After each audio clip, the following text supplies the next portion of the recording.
So now, without further ado, it is my pleasure to welcome today's first speaker, Chris Jackson, Senior Vice President with Ipsos's political polling team. Chris, you have the floor. Thank you, Ellen. Greetings, greetings. Thank you for joining us for our June edition of the Ipsos Inside Track webinar series, where we talk about the latest and greatest public opinion data about America, about the United States.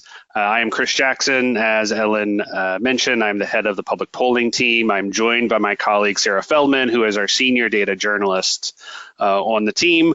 And we have a lot of data to share with you. A few things have happened since we last talked. So first off, I'm going to go through just the issue landscape quickly, talk about what the main issues of the day are, what people care about, and then I'll be handing it over to Sarah to really get deep into several of these points of data, looking at particularly the economy, which continues to be the number one topic, number one issue in America, and then a range of other issue areas. Again, some things have happened since we last talked.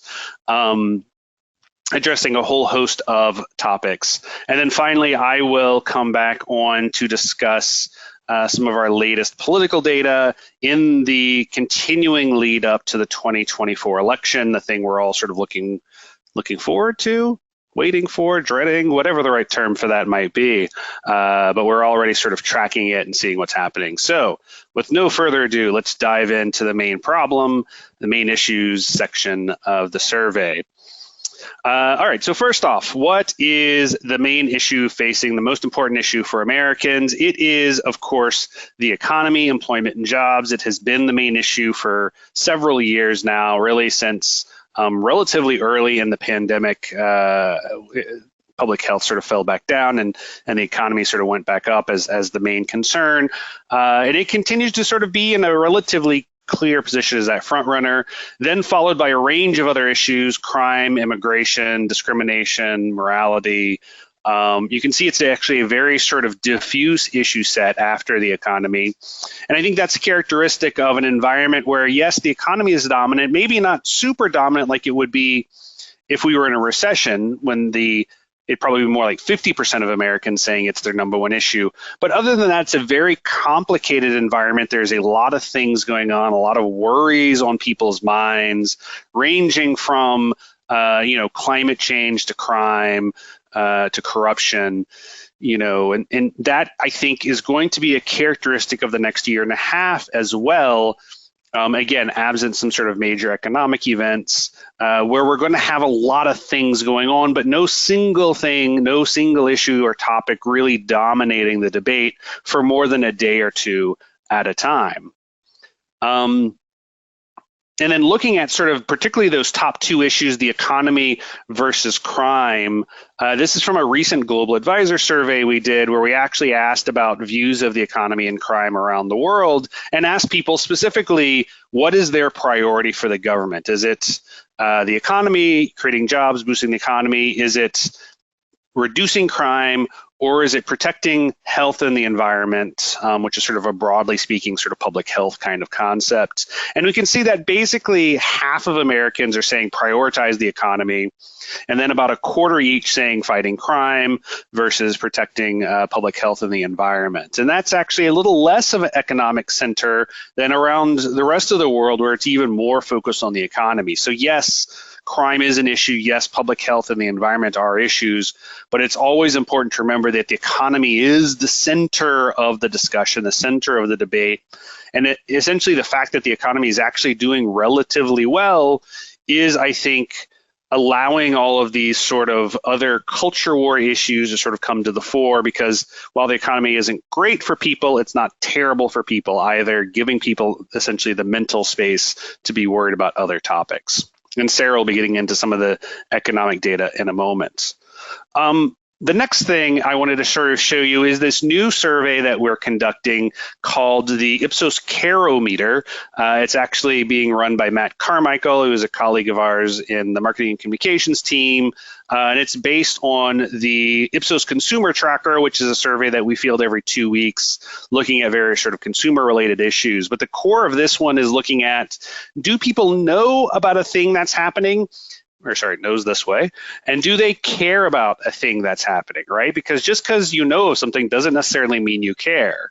And this is, I think, a great tool to sort of understand the news landscape and how much of the stuff that's being talked about in the news actually matters to Americans. And you can see on this slide that there's a lot of topics that have been dominant in the news cycle recently that maybe don't matter to people as much. So here's like an example, right? The coronation for King Charles III, the new-ish King of England, dominated the news cycle for a couple of days a few weeks ago. Most people know about it. Again, it dominated the news cycle. Most people don't care, right? Versus the debt ceiling negotiations just before the debt ceiling sort of crisis almost happened earlier this month. Again, more people than not knew about it, though actually fewer people knew about the debt ceiling crisis than knew about King Charles, which I think is funny in a dark way. But people very much cared about it. Very important to people, right? Very mattered a lot more to people, right? So you can see, again, this is something that we're publishing every 2 weeks with updated data, but it shows you sort of a range of the things that America is sort of confronting and how much do people actually care about it. So you can see, you know, AI issues, for instance, something people aren't as familiar with, but they do care about a great deal. Don Lemon getting fired from CNN. People don't know about it so much. They also don't care about it much at all. The screenwriter strike right now, people don't know about it too much. They care about it some. I have to imagine that one's going to go up as your TV starts to get more and more towards reality TV, unless that's your flavor. But yeah, so it's a very interesting tool to, again, understand how Americans are actually perceiving what's happening and caring about what's happening. And with that, I'm going to hand over to Sarah to talk about what is going on in the economy. Sarah, what is going on in the economy? Thanks, Chris. Yeah, I love the Carameter tool. It's really, really nifty for sifting through the signal and the noise there. But, you know, first, as Chris mentioned, the economy is the biggest worry on people's minds right now. So we're going to spend a little time unpacking some big trends as it relates to the economy. So for starters, here we're looking at our Ipsos consumer confidence tracking going back to 2002. And what we can see is that people are still feeling pretty lukewarm about the economy and their place in it.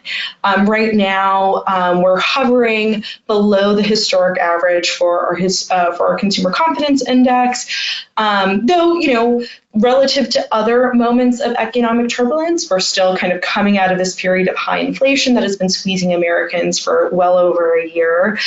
Consumer confidence is doing a lot better than it was during other moments during our tracker, like during the Great Recession, where, you know, confidence really tanked. And what we can learn by comparing these two periods of time is really how important the labor market is, really how important job loss is to the consumer confidence tracker. It has an outsized role in how people are feeling about the economy and their place in it. And that's going to be a really important thing to track and keep in mind as we move forward into the back half of the year. As consumer prices begin to ease a little bit, you know, the big question is, will unemployment rise as a result? And that's definitely a space we'll be tracking going forward. If we look at the next slide, we're kind of unpacking some of these issues a little bit. We asked in a global survey how people are thinking about the fears and the anticipation of a potential recession and the job loss that may or may not come with that. And what we find is that about half of Americans are actually expecting that the number of unemployed people will rise in the next year. So that's, you know, not a great leading indicator for the consumer confidence tracker. That definitely could be a potential drag.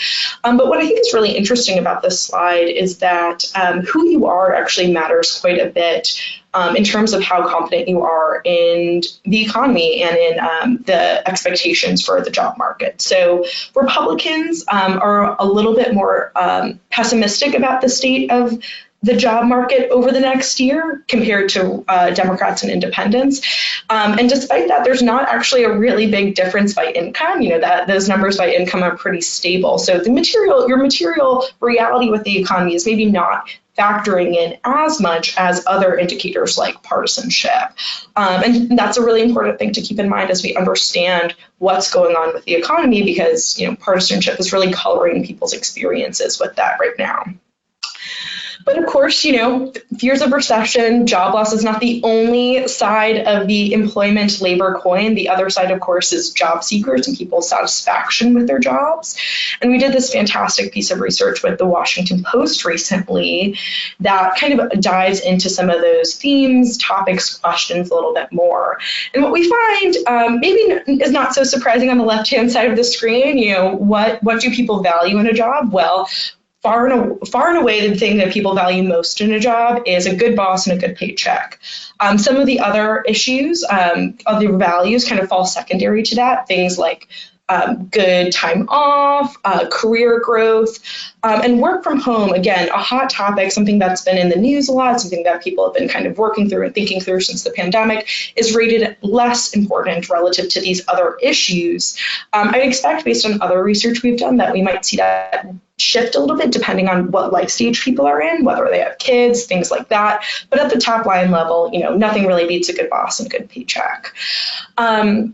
Interestingly, what this poll also found is, there's been quite a bit of job movement since the pandemic, since March 2020, which, tracks with official data, kind of tracks with, I think, the sentiment, the anecdotes we've heard from the labor market. But what we find is that a lot of that movement has really been concentrated in younger generations, specifically Gen Zers and millennials. Pluralities of these generations have changed jobs in the past 3 years. So that's really significant, really notable to keep in the back of your head as we're thinking through all of these different changes that the labor market may bring in the near future. Now we'll kind of go into and unpack a lot of the issues, some of the main issues that Chris mentioned at the top. There's a lot going on in the news. There's a lot to touch on, and I'm going to just lightly go through a couple of the different issues, but I would encourage you to check out our ipsos.com/news and polls page if you want a deeper dive on any of these. But to start us out first, we're going to talk about abortion. This week is the year anniversary of the Dobbs decision, where the Supreme Court overturned the federal right to abortion, taking this issue to the states. And over the past year, we've seen a proliferation of legislation at the state level, both restricting abortion and also fortifying access to abortion. So in our polling with Reuters that we did at the beginning of this month, we asked Americans how they feel about, state level restrictions on abortion. And we found, again, might not be surprising given the partisan breakdowns we can expect and we anticipate, but majorities of Democrats and significant majorities of independents too oppose state level restrictions on abortion. Republicans are less likely to support that by quite a wide margin, though, again, that's what we might expect for these abortion, very hot button political issue breakdowns.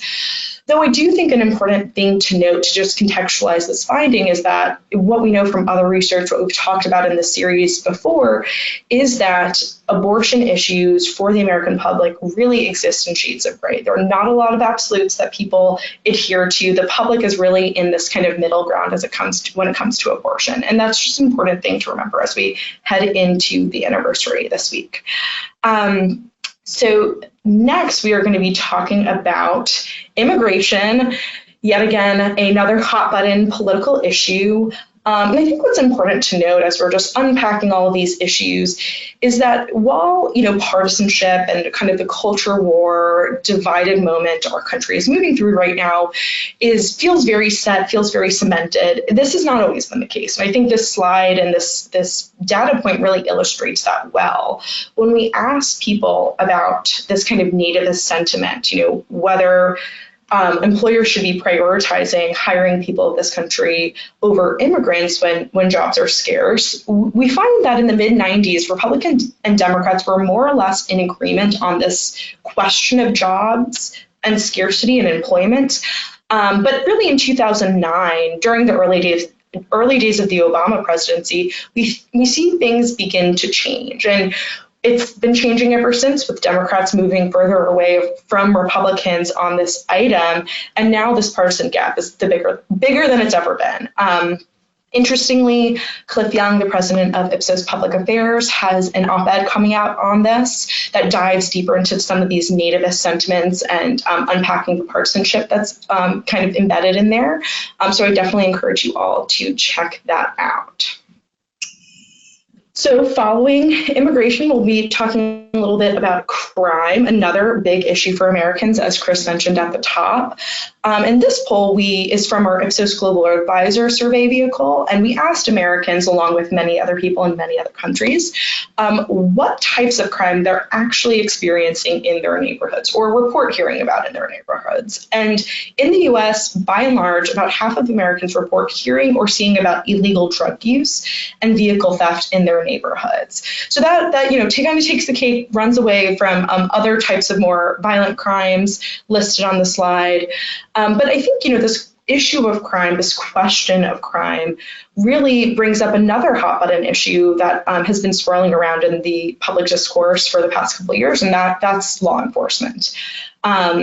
This survey also goes on to explore, how people trust law enforcement officers in their neighborhood. And we find pretty significant, notable partisan differences here, right? Republicans across the board are more trusting of law enforcement relative to Democrats. Independents are a little bit more mixed on this question, but I think what we're really seeing here and what this is in some ways picking up on is the ongoing spotlight, the ongoing conversation over the past 3 years that the murder of George Floyd sparked. Who are police officers in our society? How do we trust them? How do they operate? These are all big questions that the public has been wrestling with, and I think these trust numbers really reflect some of that conversation, the partisan nature of that conversation. Well, police officers are also not the only profession that has been brought into the political fray. Teachers have also been really subjected to some of the culture war discussions, particularly recently.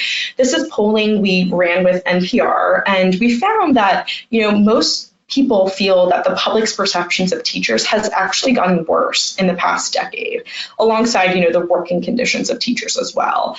And when we, contextualize some of these findings, we take into consideration the pandemic, the culture wars in the classroom that has been increasingly a trend, and I think across many states in this country, and the legislation on banning books and certain types of conversations around race, racism, and LGBTQ issues. I don't think it's entirely surprising that Americans are feeling like the public overall is less trusting or is viewing teachers in a more negative light. What is interesting, and it's not featured on the slide, but I definitely would love if you check it out or ask me some questions about it later. I can send you the data. The public don't feel like their perceptions of teachers has gotten worse. So they feel like the public overall, teachers are in a worse light, but not for them. They think they still love teachers. So it's this very interesting tension between what the public views, what the public thinks, and what they're willing to own up to for themselves. So very interesting tension. A lot of great data in that poll. Public health, another issue that's not a stranger to political discourse and entering into the political fray. COVID, really underscored how divisive these issues can be. And that comes through in our polling that we've done with Axios for our Axios Ipsos Public Health Index. After a series of mass shootings between February and May of this year, we found a 9-point uptick in the number of Americans who cite guns and firearms as their number one threat to public health. Now, of course, this breaks down along partisan lines, with white Americans or Republicans being less likely to cite this than Democrats and Black and Hispanic Americans. But I think it's notable that this threat of gun violence is now beginning to rival the opioid and fentanyl drug crisis. And the questions about partisanship in the public health sphere do not begin and end here with guns and opioids. They continue to extend into the pandemic. In this poll, we also asked people about whether they felt like the pandemic was over. And again, we see some very interesting partisan differences here, with Republicans and independents being much more likely to cite the fact that they feel like the pandemic is over, and Democrats are more mixed. Only about 2 in 5, a little over 2 in 5, feel that the pandemic's actually over. Partisanship coloring base realities from whether you feel good about the economy, to whether you can trust your teachers, to whether we're even still in a pandemic. And given all these core facets of American life that are subjected to and being impacted by this partisan division, I think it's important to underscore that, businesses are really no exception here. And that's a really important thing to keep in mind. When we asked Americans whether they feel like businesses should get involved in advancing political or social causes or should, stand back off the issue, we find that majorities of Americans feel that businesses should not get involved in advancing political or social causes, and that's pretty distinct among Republicans and independents. Democrats are more mixed. What I will say is that if we, I think, added in some less vague language about advancing quote-unquote political or social causes and primed people with, conservative viewpoint or a more liberal viewpoint, we would see these numbers flip accordingly. Baseline level read, majority of Americans do not feel that businesses should get involved in advancing political or social causes, but it depends on what side you're arguing for. You're gonna produce different partisan divides based on that. And kind of the core of the issue of businesses getting involved in advancing political or social causes really comes down to the fact that the American public is changing. And who we're speaking to, what we're speaking about is changing as a result. And I think that's really illustrated by this global advisor data we ran on LGBTQ issues for Pride. And we asked Americans, whether they had identified with the LGBTQ plus community. And we find that millennials and Gen Zers are about 7 times more likely than boomers to identify with the LGBTQ plus community and twice as likely as Gen Zers. So that's a really significant change, a really notable shift generationally. And that, of course, changes how businesses approach these consumers, approach these people. Alongside this, we've done other research that kind of shows some of the risks involved in communicating on these issues. And we find that, Democrats and Republicans are actually just as likely to not support a business because they don't agree with their political and social values. So again, the American landscape, the American public is changing. There's a lot of risk in communicating on political or social causes with the public as a business. And, some of these risks come from consumers moving away from your business should you get that communication wrong. And given all these trends, I want to center this conversation in some emerging businesses and technology, just as a way of kind of anticipating what may or may not happen and just kind of setting the stage, framing our way of thinking about these issues. So artificial intelligence has been a big topic recently. And baseline read of this, AI is not really producing the same partisan division we see for other more tried and true technologies like social media companies, which of course more people are familiar with. But AI, there's still some latent concern for artificial intelligence. Republicans are a little bit more skeptical. It's not as innocuous as a phrase as technology companies. And I think what that means is that for AI, how it's developed, regulated, and brought out to the wider public is going to go a long way in determining whether AI begins to look more like, the social media company breakdown that we're seeing right now. So on regulation, we've asked Americans what they expect, what they're anticipating, what they'd like to see, and we find that, 3 in 4 Americans do not trust companies developing AI systems to do so carefully with the public's well-being in mind. And that puts AI companies in actually a really difficult position because while there's little baseline trust in AI companies to develop these technologies, the onus of regulation from the public's point of view really still rests with AI companies over the government. I think that's really reflecting the low level of trust Americans have in government. And to that end, it's the best of the worst options with AI companies just barely nudging the government down on this point.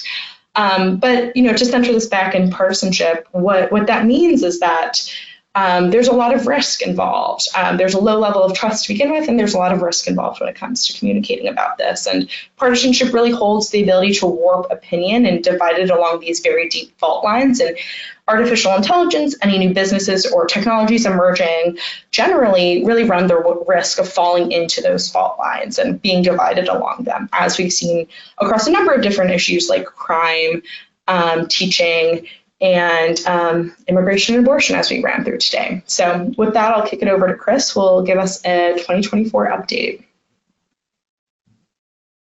Thank you, Sarah. Yeah, so like I said, a couple of things that have happened, a couple of polls that we've released in the last 2 months. But now looking ahead to 2024 and what we're seeing in the election. And like in society writ large, there are a couple of things that have happened regarding the election. But I do want to start us off by looking at President Biden and his approval rating. If you've been with us before, you know that we always look at the president's approval rating as a key indicator of what to expect at the election. Basically, more popular presidents are more likely to win, less popular presidents are less likely to win, sort of feels obvious, right? But there is a key inflection point at around 40 to 45% approval rating, where you have a president that goes from essentially a toss-up to win re-election to one that might be a clear favorite. And Biden right now is in that toss-up category. He's still at 41% in our most recent Ipsos core political polling. He's been at something close to that level for the last several months. It is an improvement from where he was last year, when he actually was oftentimes in the high 30s, but it's still not a good number. Certainly does not have a majority of Americans behind him. And that 41% or so really puts him at kind of even odds for winning re-election, all other things equal. So, I think if you are President Biden or Democrats or President Biden's team, you do kind of want to see his approval rating tick up a little bit. That would give him a little bit more cushion in a re-election campaign. The other thing, though, to keep in mind is the issue landscape. As we'd already discussed, there is a lot of stuff going on. There isn't really a clear single issue that's dominating American public discourse, though the economy is certainly the leading issue. It isn't certainly as dominant as we saw, for instance, after the Great Recession, 2008, 2009, when it was really blowing everything else out of the water. And typically the party or politician who's seen as strongest on the main issues tends to have the advantage in an election cycle. But we are on this area too also in kind of a murky situation. So the economy is the number one issue. Republicans continue to be seen as stronger on the economy and on jobs and employment by a small margin, suggesting that they would have an advantage. But essentially on all those other culture war issues, many of the ones that Sarah just sort of went through the details of, we actually see Democrats as stronger on all of those. So in this diffuse issue landscape, Republicans are better as long as the focus is on the economy. Democrats actually do a little bit better when the focus is on other topics. And indeed, we actually saw this play out in 2022, the last midterm election, where in places where the election was very focused on abortion, or it was very focused on sort of election legitimacy, election denial, Democrats did better. They sort of overperformed relative to what you would have expected. And then in places that were sort of more fundamental elections, or places where there weren't necessarily some of the culture war issues as dominant, we saw Republicans sort of winning by pretty large margins. So, we did have this sort of, again, it really is going to be, as we go to 2024, you're going to need to keep your eye on that issue landscape, keep your eye on sort of what matters to Americans, and on this about who do Americans think are better at any given moment in time. Next up, a key piece of the Democratic coalition, so we're speaking about President Biden, is the Black community, African-American community. It represents about 12% of the public, but it represents over a third of the Democratic coalition. It's a key voting bloc, and this is from a recent survey that was released with the Washington Post late last week, before Juneteenth. And we see in that data that most African Americans are okay with the idea of Biden running for re-election, but they're not necessarily enthusiastic about it. Only 17% say that they're enthusiastic. And indeed, a third are actually not necessarily very pleased with it, either dissatisfied or angry, suggesting that, Biden probably has a little bit of work to do to sort of earn a bit more of appreciation, a bit more support in this community. However, on the other side, Donald Trump still has presents a lot of animosity in this community. You can see 54% of African Americans say that they would be angry if Trump was reelected, another 29% saying that they'd be dissatisfied. A small minority would be happy about it. So, this is really sort of was Biden's approach in 2020 even, is that he's sort of unobjectionable, but he doesn't get people excited. And he sort of relies on Donald Trump to be the scary thing that sort of pushes people to Biden rather than sort of being so appealing people come to him in and of himself. And we'll have to see in the next election if that's strong enough draw to win something that looks like it might be a repeat matchup of that 2020 election. One of the other issues for Biden, of course, is his age. You've probably seen a lot of coverage of this in the last few months. He will be, if he's reelected, the oldest president ever elected to office in his 80s. Donald Trump is actually not that much younger. He's in his late 70s as well. And we've asked Americans how they view their age, and the majority of Americans do say that Biden is too old. A majority also say that of Trump, not quite as many, just 53% versus the 73% for Biden. And you can see with Biden, there are a significant number of Democrats who agree with that sentiment. And I think that, again, is sort of one of Biden's challenges, is even among his base, there are a lot of people who are like, he's kind of too old. And Trump doesn't necessarily have that same thing with Republicans, though, again, he's about the same age. He's not significantly younger. You can sort of see the effectiveness of partisanship, particularly on the Republican side here. But with Democrats, the age isn't necessarily going to be a disqualifying factor if it does come down to a race between Biden and Trump. We do see the large majority of Democrats saying that they continue to support Biden, 78%. Over sort of anyone else, and that sort of climbs as you sort of narrow it down to registered voters or likely voters, suggesting that age is a concern, but it's not necessarily disqualifying for people who are sort of Biden supporters already. Now, switching gears to the Republican primary. So, the Republican Party, because they're not currently in office, have what would typically be thought of as an open primary for the president. Donald Trump is in the leading position right now, has been in the leading position pretty much all year. But if you remember actually back, and it's not on this slide, last year after the midterm elections, there was a moment where Ron DeSantis was actually pulling very close to Donald Trump. Because Trump's endorsed candidates in the midterms typically lost, Ron DeSantis had a very good showing in the midterms where he won his reelection in Florida by large margins. And conservative media had started sort of moving to focusing on DeSantis in a more positive fashion versus Trump. They just kind of weren't talking about Trump much at all. But then we've seen a big shift in that over the last few months, particularly after the first indictment was handed down of Donald Trump in New York about the Stormy Daniels hush money case, and after the E. Jean Carroll suit verdict came in against Trump as well. We saw a big rally for Trump among the Republican base, with a lot of Republicans sort of returning to him in some ways in support, sort of increasing his lead over DeSantis up into 30, almost 40 percentage points, giving him a very dominant position. But then that has actually started to come down recently. And in our most recent polling, which came out after the second indictment on the secret documents case, we're actually seeing it back down to about 20 percentage points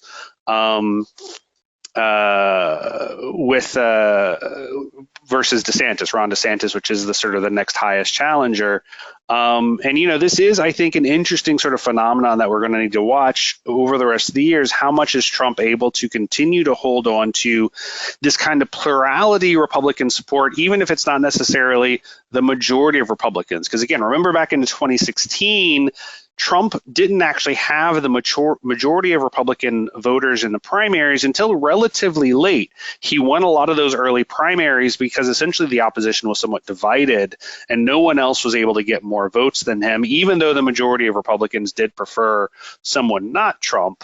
They just didn't all vote for the same not Trump person. They split their vote between other candidates. So it'll be interesting to see as we move forward. Does Ron DeSantis, is he able to sort of improve sort of the rest of the Republican Party behind him, or does it continue to be somewhat splintered among other candidates?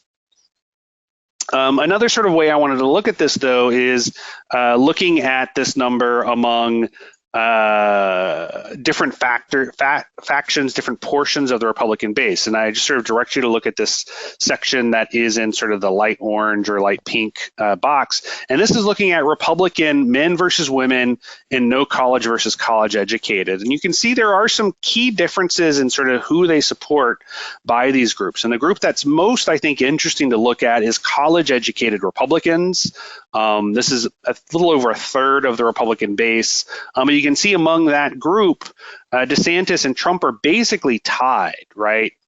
It's with non-college educated Republicans, Trump continues to have a dominant lead, and that is the majority of Republicans, so it's an important place to have a dominant lead, right? But this is, I think, a key cleavage, even within the Republican Party, between sort of Republicans by education level, and it actually mirrors a cleavage we're seeing in American society writ large, with white voters, particularly between college educated and non-college educated voters, where college educated are increasingly Democratic, non-college educated increasingly Republican, in a way that wasn't necessarily true even 10, 20 years ago, where there was a lot more non-college Democrats and college Republicans, and they're sort of shifting themselves to be more evenly divided by partisanship.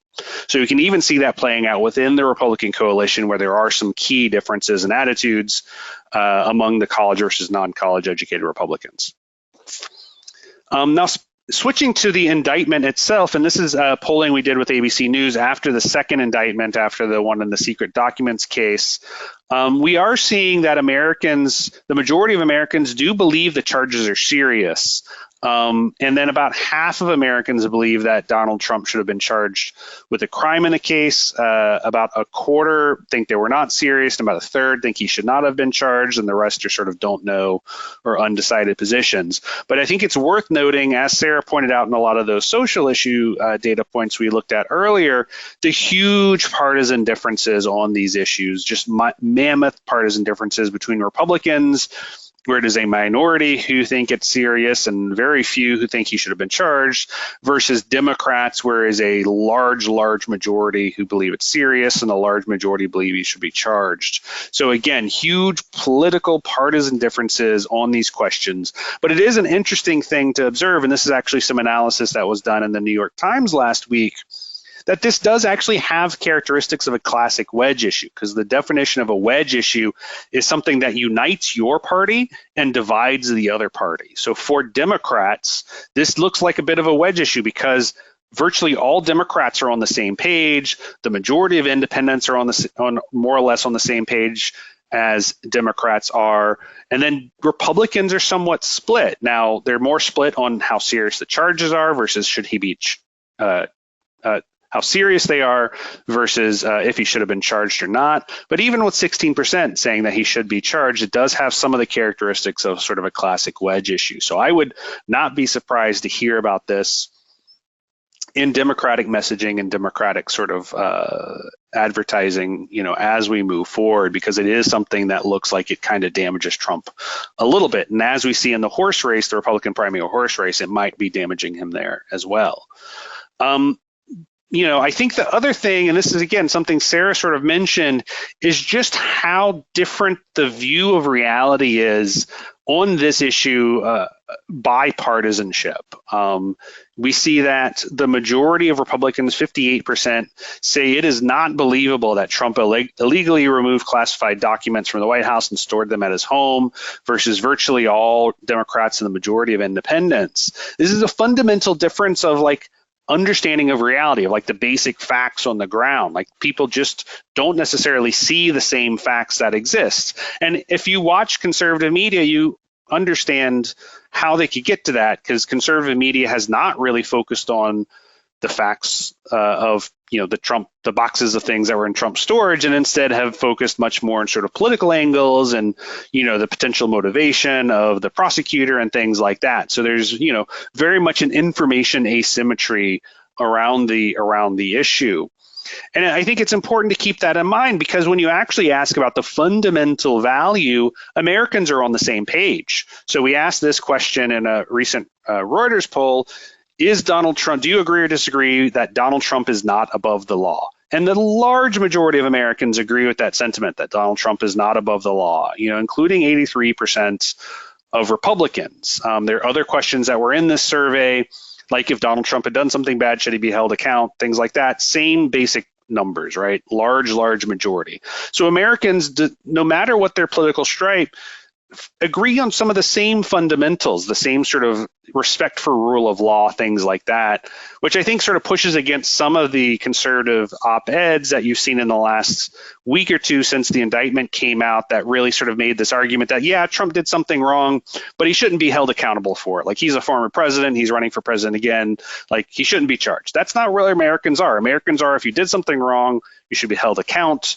Republicans just don't believe he actually did it. Right, that's the key difference, is that fundamental difference in facts on the ground, not necessarily that they believe he's above the law. I think it's a distinction. It's an important distinction. There's, I'm certain, some motivated reasoning that's going into that not believing the facts on the ground piece of it, but it is not based on Republicans believing that Trump should be allowed to do whatever he wants, whenever he wants, however he wants, right? Americans do continue to share a fundamental sense of the rule of law.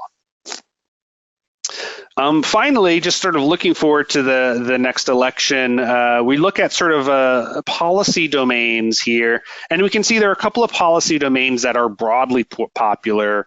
We're likely to continue seeing sort of everybody sort of supporting them, and that is increased police funding. And indeed, we've seen both Biden and Trump sort of talking about their support for law enforcement, and tougher measures to secure the border. Again, you've seen both Republicans and Democrats sort of talking about the need to secure the border and sort of casting aspersions on the other side on the area. Large majorities of Americans sort of supporting those. And I think it's interesting because if you compare that to that second one from a bottom, building the wall between US and Mexico, much more divided, more support than not, but much more closely divided. So there's a difference between border security, which people support, and sort of this specific type of border security, which is more politicized, more partisan, more divisive. You also see a number of other issues that are broadly majority support, like gun control, like supporting Ukraine, large majorities of supporting on both of those issues. Speaking to some of the topics that Sarah had gone through earlier about where Americans are on access to guns being a public health issue, things like that. And then abortion actually is one where most Americans are sort of on the other side from Republicans at the moment, where the majority of Americans are less likely to support someone who supports restrictions on abortion, severe restrictions on abortion rather, or bans. So, there is, I think, a little bit of a, again, with sort of where the culture war issues are right now, Republicans are probably with most Americans on immigration, on crime, but aren't necessarily where most Americans are on guns. Depending on which Republican you're looking at on Ukraine, they're kind of all over the place there, and not where Americans are on abortion. And then Democrats, on the other hand, again, depending on which Democrat you're talking about, more or less on the same page on crime and immigration, though Biden is basically in the same place as where America is on both those issues. Gun control, Ukraine on the same page as Americans there as well. And then with sort of the majority on abortion. So that's sort of the landscape at the moment. And I think it's going to be really interesting as we watch over the next year and a half how this evolves, how the campaign evolves to understand what's going to happen in the 2024 presidential election. So that's it, I think, for our show today. We do have time for questions, so if you do have any questions, please don't hesitate to use that Q&A field in the GoToMeeting application. You can log your questions in, and then Sarah and I will be happy to answer as many as we can in the time remaining. If we don't have time to get to it, we'll certainly send you a note after the fact to answer. All right, first question. For the 2x2, do you track over time in larger windows, month gaps? I think that's the Carometer they're referring to. So it depends on the topic. Some topics we're just doing once because, like Charles's coronation, like it happened, and then clearly people don't care, so we're not going to go back to it. Things that are sort of ongoing issues, though, we are revisiting it. The survey itself fields every 2 weeks, so we're playing around with sort of how frequently we want to include a topic in it.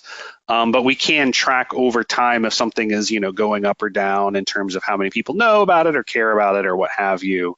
So stay tuned. We'll certainly have pieces of research to share with you on the evolution of issues and how people care about it. But it is something we're all pretty excited about, have enjoyed sort of looking at as we've been rolling out the first few waves of it. Did you ask about Biden having classified documents? We did actually, in that those same Reuters and ABC polls that we sort of talked about. We did see that people didn't think Biden did good in having the classified documents, but they do see sort of a material difference in how he behaved and how Trump has behaved on those. There is, of course, again, huge partisan splits with Republicans thinking Biden was the worst, and Democrats and independents thinking not. And the key difference really in all of these things, because Democrats and Republicans are honestly kind of predictable, like you don't need a poll to sort of know how they're going to answer, is independents. And independents believe Trump did something wrong and don't necessarily believe Biden did something wrong. That's sort of the key difference on that. But we did ask about it. We have that available on our website if you're interested, all that data. And then we actually have a survey that's coming out of the field today on the plea deal with Hunter Biden as well, speaking of sort of legal issues. And I think Reuters will be publishing that data later today. I haven't even seen it yet. I don't even know if we're out of the field yet, but since it just happened, we'll be getting our data back on that soon. All right, let's see, any other questions?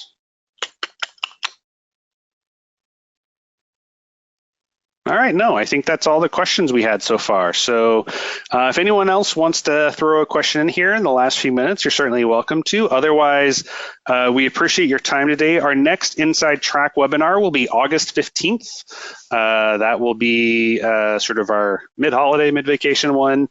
And then after that, the next one after that will be October. October, of course, will be sort of our one-year preview before the election session. But thank you again for joining us today for the Inside Track. This will be available on the website. All of this data is publicly available. You're welcome to use it or share it. And we do appreciate your time. Thank you very much.